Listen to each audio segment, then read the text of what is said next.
আয় ফিরে আয় কাউয়া কাঁদে, আয় ফিরে আয় কাউয়া কাঁদে। বেটা হলে এক বাবার পালিয়ে গেছে কাউয়া কাঁদে।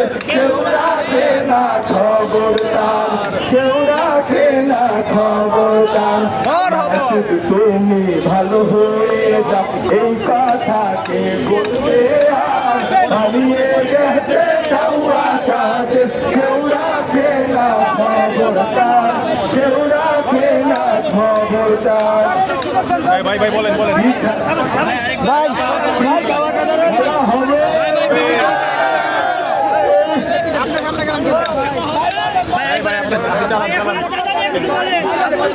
এই যে বাড়িটা দেখছেন, এটা আমার আম্মাজানের বাড়ি। এভাবে ভেঙে বললো মুখে খুবই ব্যথা।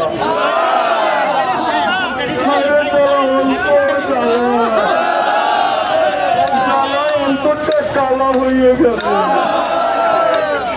আমরা 16 বছর ক্ষমতায় থাইকা এত ভালোবাসা দিলাম, আর তোমরা আমাদের সাথে এমন করতে পারলো না। এই কষ্ট আমি কোথায় রাখি? বুকে বড় ব্যথা। মাসুদ, তুই কি কখনো ভালো হবে না? তুই কি পারলে এই বাড়িটা ভাঙতে? তোমাকে চাকরি দিলাম, তোমাকে সব দিলাম, তারপর আমার বাড়িটা ভেঙে দিলাম। এইটা তো তোমাদের পিতার বাড়ি ছিল, পিতাকে ভাবে অপমান করলাম। আমার মুখে খুব ব্যথা, এই ব্যথা আমি সহ্য করতে পারবো না। আমার আম্মাজান ভারতে চলে গেছে, আর আমি কোথায় আছি আমি নিজেই জানি না। ওবায়দুল কাদের সাহেব, আপনি তো এখন বক্তব্য দিতে পারেন না। এখন তো আমি আপনার বক্তব্য দিয়ে দিচ্ছি। আপনি দেশে ফিরে আসেন, আমরা আপনার সাথে খেলা করতে চাই। ওই যে দেখেন আমারে সবাই খেলা করতেছে।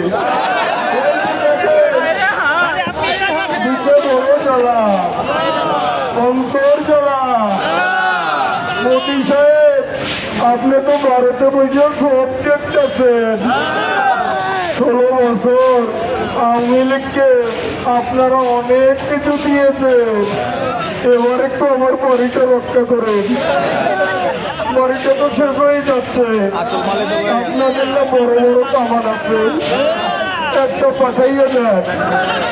ওই যে শুভেন্দ্রনাথ, সে বলছে 2-3টা ড্রোন দিয়া সে বলে সব ধ্বংস করে দিবে।